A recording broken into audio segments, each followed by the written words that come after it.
Assalomu alaykum hammaga. Sizlar bilan Ilkod.uz kanali, ya'ni YouTube'da. Xo'p, bugun gaplashadigan mavzuyimiz, bugun gaplashadigan temamiz asid. Asidni tanlaganimga sabab ko'p backend dasturchilarda, ya'ni backend razработчиклар ishga topshirayotgan paytda kompaniyalar tomonidan eng ko'p so'raladigan savollardan biri bu asid. Ya'ni asid bo'yicha ko'pincha savol so'raladi. Asid bo'yicha ko'pincha dasturchining bilimlari tekshiriladi. Misol qilib o'zimda masalan umumiy 5 marta yoki 6 marta kompaniyalar bilan suhbat bo'lgan bo'lsa, 3 tasida so'ralgan, aniq esimda. Ya'ni bu eng ko'p so'raladigan mavzulardan. Ya'ni bu narsani bilmasam turib, backend bo'yicha intervyuga kirib ketish xato. Xo'p, endi mavzuga to'xtalsak. Asid deyapman o'zi boshdan beri, lekin uni nimaligini tushuntirishga harakat qilaman. Undan oldin biz tranzaksiya haqida gaplashaylik. Oddiy tranzaksiya, qanaqadir table bor, unda tranzaksiya amalga oshirish. O'zi tranzaksiya nima degan savolga to'xtalsak, ko'pchilik javob beradi. Pul o'tkazmalari, ya'ni qanaqadir yuzerdan qaysi boshqa yuzerga pul o'tkazishimiz bizda bir tranzaksiya deyiladi deb aytishadi. Yo'q, unaqa emas. Ya'ni faqat uni o'zi emas, to'g'ri, bu tranzaksiya hisoblanadi, lekin faqat uni o'zi emas. Biz databazada, tableda, masalan, Postgres'da qanaqadir bir tablemiz bor, uni qaysidir rowga o'zgartirish qilmoqchimiz. Shu o'zgartirishimizni o'zi bitta tranzaksiya hisoblanadi. Oddiy bitta row, bittagina row xolos. Shunga o'zgartirish kiritishimiz bizda bitta tranzaksiya. Xo'p, endi biz tasavvur qilaylik, bitta rowga emas, bittadan ko'proq rowlarga, ya'ni bittadan ko'proq qatorlarga yoki bittadan ko'proq tablelarga bitta tranzaksiyani, ya'ni bitta amalni o'zida o'zgartirish kiritmoqchimiz. Bittadan ko'p row yoki bittadan ko'p tablega. Qanaqa muammo kelib chiqadi bizda? Muammoni ko'rsatib o'taman. Birinchi, keyin unga yechim berishga harakat qilib ko'raman. Masalan, bizda accounts degan bitta table bor. Bu tableimizda userning IDlari, name shunchaki misol uchun keltirilgan bu va balance bor bizning tableimizda. Xo'p, bu tableimizda shunaqangi ma'lumotlar bor. Endi tasavvur qilamiz, Bob bizda LIS ga pul o'tkazib berish kerak. Ya'ni balansida $500 desak, $500 ni LIS ga o'tkazmoqchi. Va shu paytning o'zida Bobni qaysidir bankdan, masalan, bank nomini aytmayman. Qaysidir bitta bankdan $500 krediti bor. Ya'ni kreditini qaysidir oyga $500 to'lash kerak va u bank ham masalan Bobni o'zi pulni o'tkazmasa, Bobni shotidan $500 ni yechib olish huquqi bor.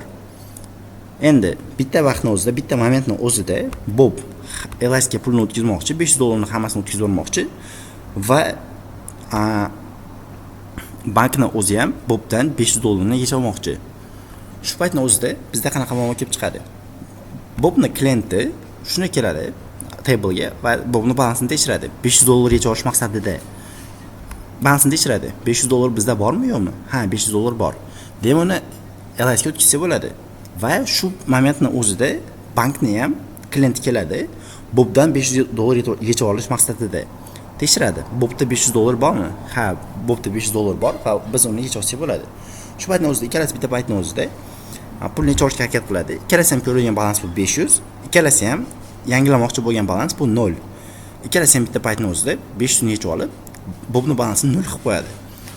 Shu paytda bizda nima bo'ldi? Bitta pulni, ya'ni bitta $500 pulni ikkita tomonga Bob to'lab yubordi.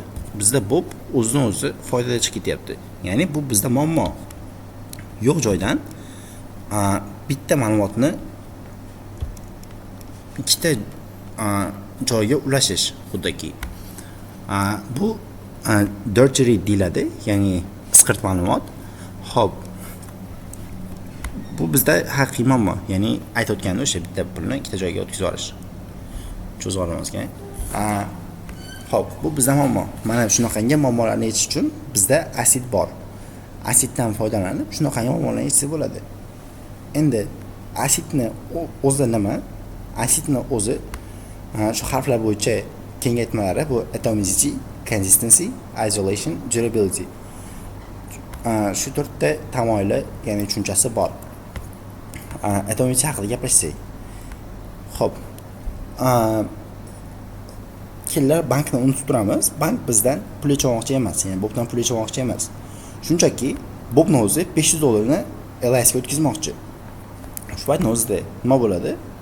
Bobni klient keladi, $500 bobdan yechadi. Bobni balansi 0 qoldi. $500 turibdi, LIS ning balansi 1000 turibdi. Va LIS ning balansini 1500 qilmoqchi bo'lgan paytda bizning serverimiz o'chib qoldi. Qanaqadir kattaroq load kelib qoldimi, nimadir bilmayman, muammo bo'lib qoldi va serverimiz o'chib qoldi. Natijada bizda nima bo'ldi? Bobni balansi 0 bo'lib qoldi. LIS ga bo'lsa pul o'tkazilmasdan qolib ketib qoldi.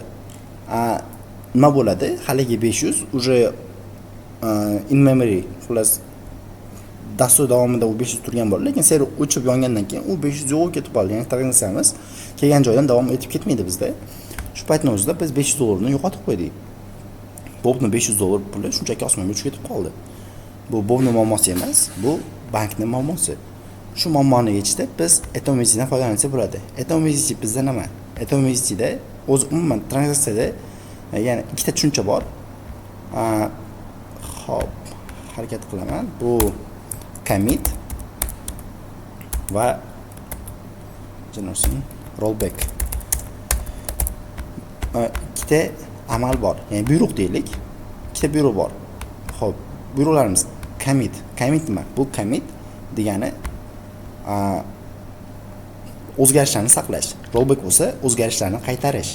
Ya'ni bizda masalan 500 ni LS ga o'tkazmoqchimiz, 500 ni yechdik, server o'chib qoldi. Biz nima qilamiz?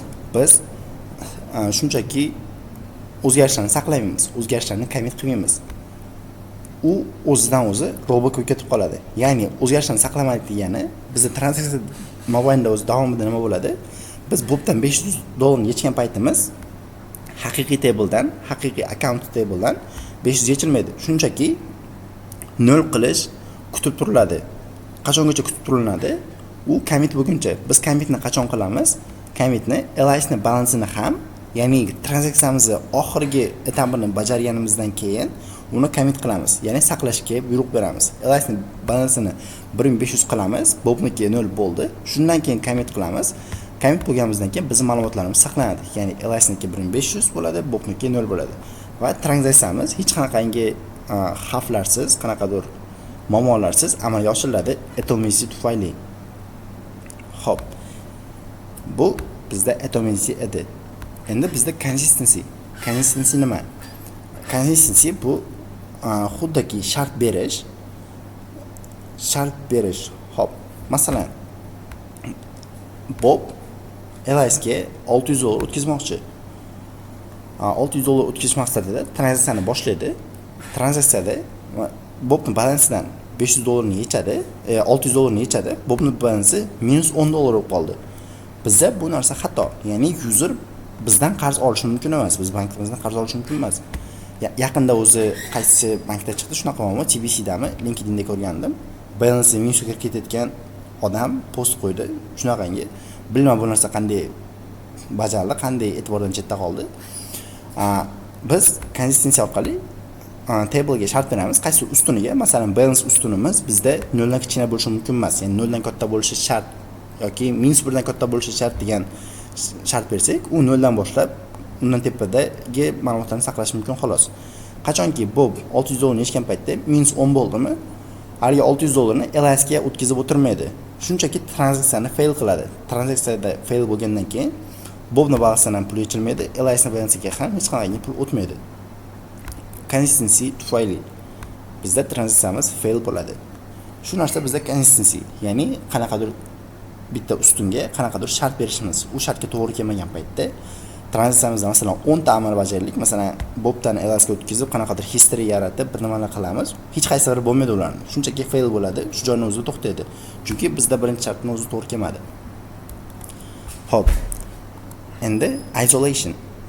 Isolationni o'zi ham 4 ga bo'linadi. Ya'ni 4 ta level bor isolationni: read uncommitted, read committed, repeatable read, serializable.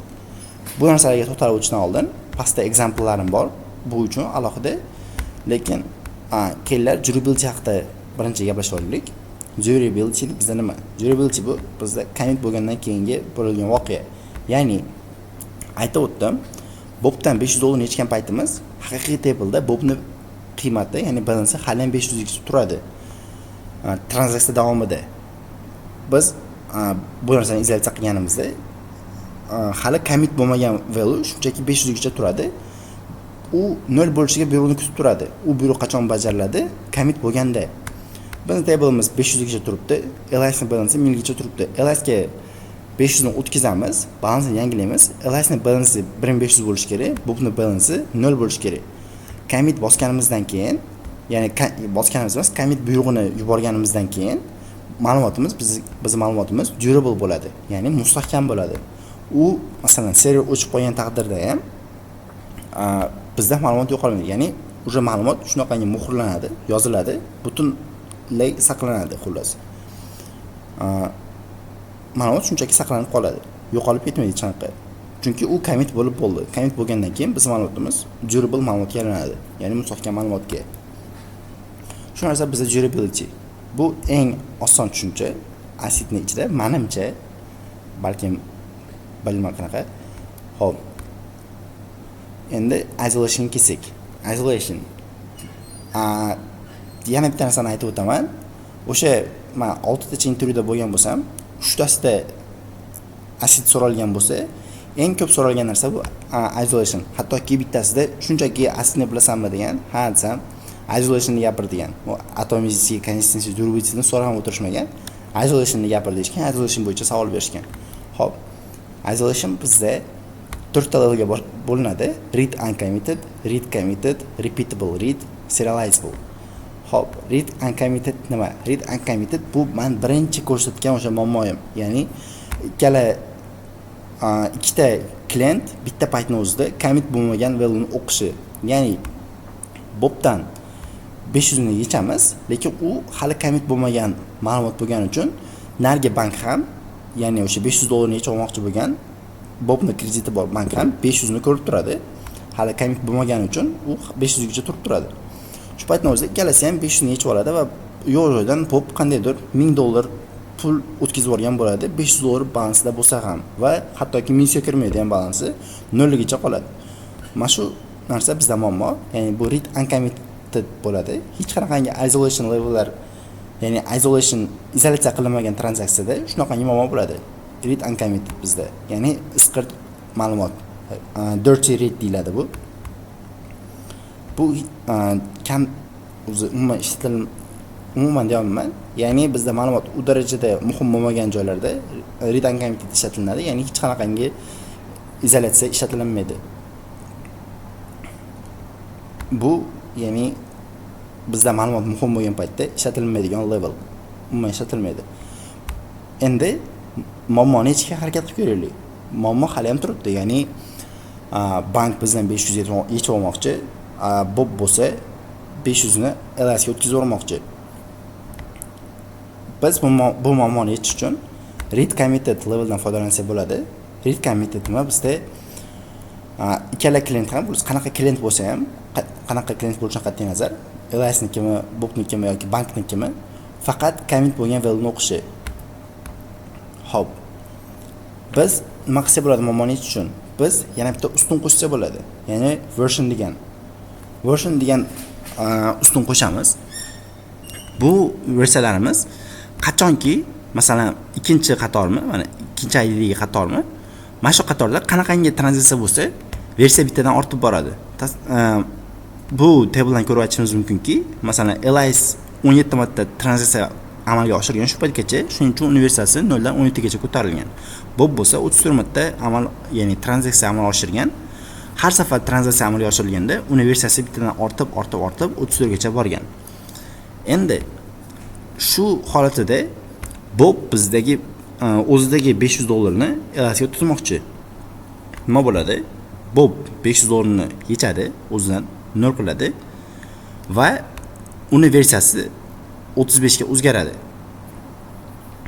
Haligi pulni u LIS ga o'tkazadi. 1500 bo'ldi va shu paytning o'zida, ya'ni Bob pulni LIS ga o'tkazayotgan paytda bank ham bizdan 500 dollarni yechmoqchi, ya'ni Bobdan. Shu paytda bank tranzaksiya boshlagan paytdagi versiyamiz bizda 34 edi. bank tranzaksiyani boshlayapti. Bobni balansida 500 bor va uni versiyasi 34. Nima bo'ladi? Bank 500 dollarni yechadi, lekin hali commit qilmaydi. Commit qilishdan oldin tekshiradi. Bobni versiyasi hali ham 34 mi? Bobni versiyasi hali ham 34 bo'lsa, demak, hech kim bu tranzaksiya davomida Bobni balansiga qo'l tekkizmagan. Chunki uni versiyasi hali ham 34. Agar kimdir qo'l tekkizgan bo'lganda, uni versiyasi o'zgarib qolgan bo'lardi. Ya'ni 35 bo'lib qolgan bo'lardi. 35 bo'lmadimi? Demak, bank bu ma'lumotni yangilashi mumkin. Ya'ni Bobni balansini 0 qilib, versiyasini 35 qilib chiqib ketishi mumkin. Shunday ma'lumotimiz hech qanaqangi osmondan ikkita joyga to'lanib ketmaydi. Bob o'tkazilgan paytda 500 midi, u paytda уже bank kelib 500 dollarni yechib ketdi, versiyani 35 qilib ketdi. Bob balansini, ya'ni pulini LSga o'tkazadi, commit qilishdan oldin tekshiradi. Versiyam hali ham 34 mi? Yo'q, 35 bo'lib qoldi. Nimaga? Chunki bank mendan pul yechib ketdi va versiyani 35 qilib ketdi. Endi nima bo'ladi?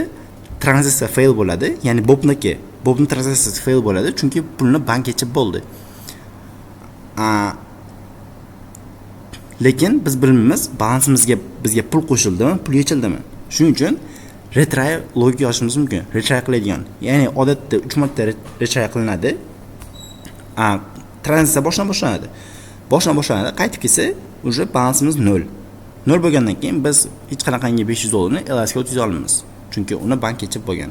Shu joyda tranzaksiya to'xtaladi, ya'ni balansingda yetarli mablag' mavjud emas yoki qanaqadir euro qaytarishimiz mumkin. Shu narsa bizda read commitga misol bo'la oladi. Ya'ni versiyalash eng ko'p ishlatiladigan isolation level. Ya'ni isolationda ko'pincha versiyalash ishlatiladi, ko'p muammo hal qilishda.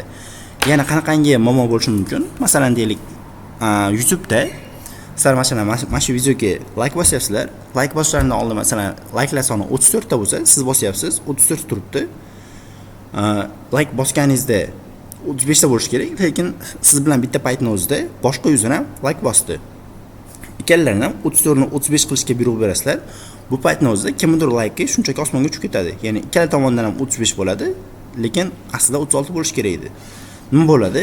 Mani likelarimda versiyasi masalan 35 va versiyasi ham 35 turibdi. Yo'q, 34. Versiyasi ham 34 turibdi. Bitta odam bosganda uni versiyasi 35 bo'ladi. Ikkinchi odam bosishdan oldin versiya 34 turganda, u bosib commit qilgunicha 35 bo'lib qoldimi, qaytadan like bosishga qaytib keladi. Endi likelar soni 35 bo'lib qolgan, uni 36 ta qilib, versiyani ham 36 ga o'zgartirib chiqib ketadi.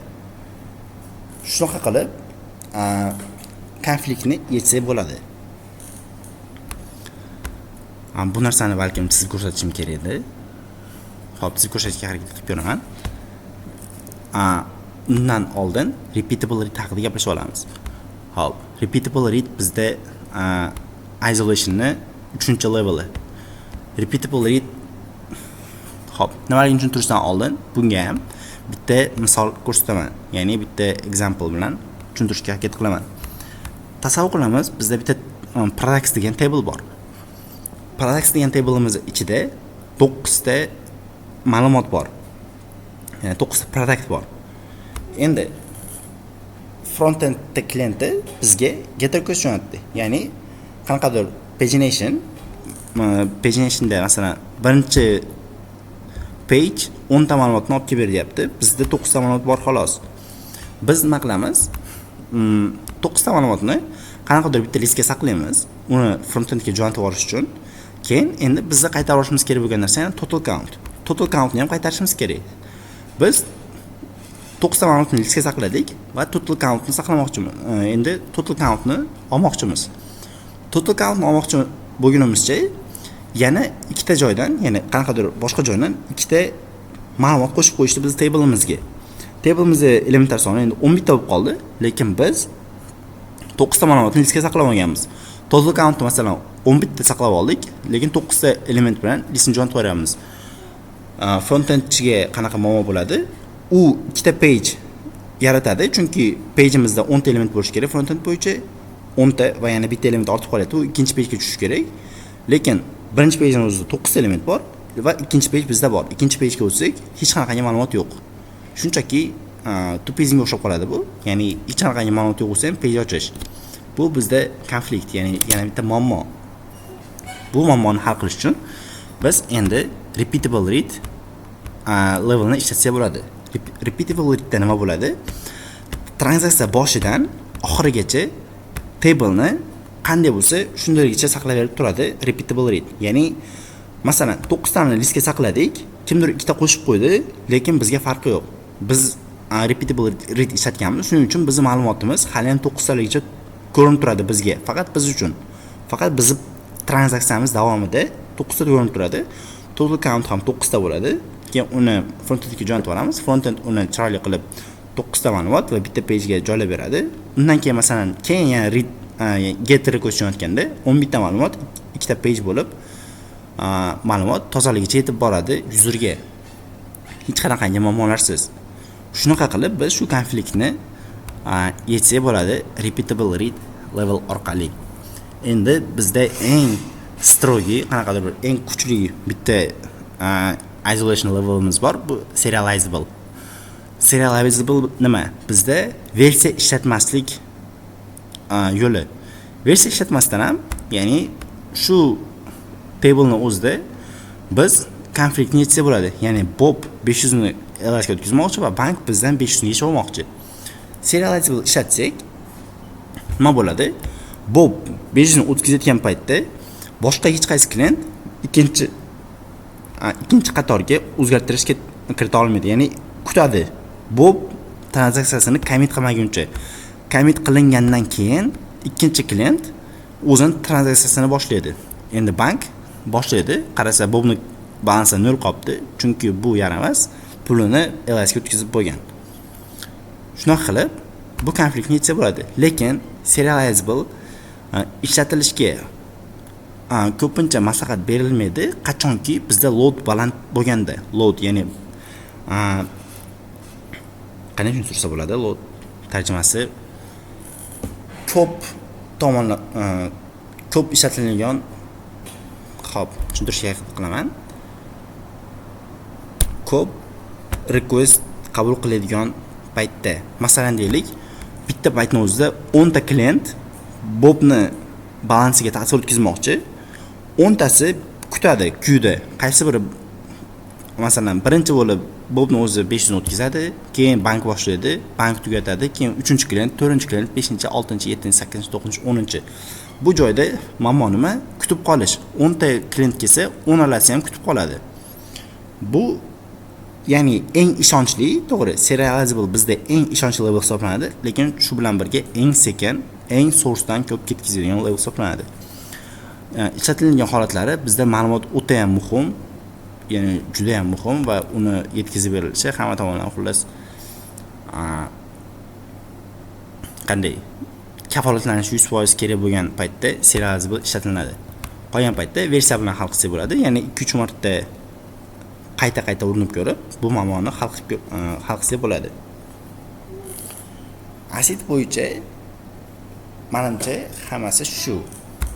Endi unchalik qisqacha ham emas, lekin qo'limdan kelgancha harakat qildim tushuntirishga. Yana bitta video olishga harakat qilaman, ya'ni haqiqiy querylar bilan bu narsani ko'rsatishni, lekin endi sintaksni o'zi xolos, sintaksni o'zi bo'lgan paytda shunchaki o'zlaringiz ham o'rganib olsanglar bo'ladi bu narsani. Agar video chiqishini kutishni xohlamasanglar. Xo'p, endi versiyalashga bitta yana misol ko'rsataman. Videoni shu joyda to'xtatib, like bosib chiqishingiz mumkin. Men bo'lsa example-ni davom ettirib qo'yaman. Xo'p, nima bo'lganda bizda deylik. Xo'p, nima yo'q bunchalik qalin.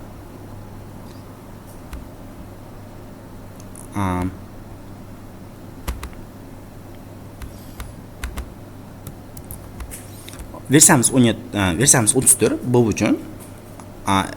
LS uchun 17. Xullas Bobniki bizga muhimroq hozir, chunki Bobni ustidan bajaryapmiz. Bobning klienti keldi, $500 yechmoqchi, lekin versiyasi hali 34. 34 ni saqlaydi. Qayerdadir memoryda 34 ni saqlaydi. Versiyam 34. Tranzaksiyam yakunlangandan keyin xullas 34 ligicha qolish kerak. 34 ligicha qolmagan bo'lsa, kimdir menga ta'sir o'tkazgan bo'ladi va men bu tranzaksiyani fail qilishim kerak. Ya'ni o'zgarishlarni saqlamasligim kerak. Xo'p, 34 ligicha qoladi. Balansni 0 ga o'tkazadi. LS ning balansini 1500 ga o'tkazadi. xullas 1500 tasavvur qilamiz, bu 15. Va endi Bobni versiyasini tekshiradi. U hali ham 34 mi? Hali ham 34 turgan bo'lsa, uni commit qiladi. Commit qilingandan keyin biz ma'lumotimiz durable saqlanadi, ya'ni durable bo'ladi. Durable bo'lgandan keyin bo'ldi. Biz ma'lumotimiz saqlanadi, 0 gacha, buniki 1500 gacha saqlanadi. Lekin agar bu tranzaksiyasini yakunlaguncha bank bizdan kelib ma'lumotni o'zgartirib ketdi, ya'ni 500 ni yechdi va versiyani 35 qilib ketdi. Menda birinchi Bob pulni o'tkazayotgan payt 34 edi versiyam. Bank bo'lsa bu paytning o'zida 500 ni keldi. Endi bankning servisi shunaqangi tegishlilikki ulguradi, shu paytda tasavvur qilamiz. Balansni 0 qildi, versiyani 35 qilib chiqib ketdi. Bob bo'lsa balansni 0 qilgan, LS'nikini bo'lsa 1500 ga o'zgartirgan va kelib yana versiyani tekshiradi. 34 mi hali ham? Menga 34 kerak, chunki hech kim o'zgartirmagan bo'lishi kerak. Lekin kimdir 35 qilib ketdi versiyani. Bu degani nima degani? Demak, bu ma'lumotni kimdir o'zgartirdi. Bunga pul qo'shdimi, kamaytirdimi? Bu narsa menga qiziq emas. Shunchaki kimdir o'zgartirib ketdi. Demak, men qaytadan urinib ko'rishim kerak. Qaytadan urinib ko'rganimda qaytib kelsam, balansim 0 turibdi. Menga bo'lsa 500, men bo'lsa 500 yechishim kerak. 500 yechmoqchi bo'lsam, consistency tufayli meni balansim -500 ga tushmaydi, tranzaksiyam fail bo'ladi. Shun bilan biz muammoni hal qilsak bo'ladi. Xo'p. Agar video ozg'insiz yoqqan bo'lsa, balkim like bosishlaring mumkin. Meni Telegram kanalim ham bor. Telegram kanalimga qo'shilib qo'ysanglar, masalan, qanaqadir foydali ma'lumotlar ham ulashtirishim mumkin. Xo'p, Telegram kanalim meni Solih Talks. Xo'p, shu kanal menimcha Solih Talks deb qidirsanglar birinchi o'rinda chiqib keladi. Kirib shunchaki qo'shilib qo'yishlaring mumkin. Hammaga rahmat.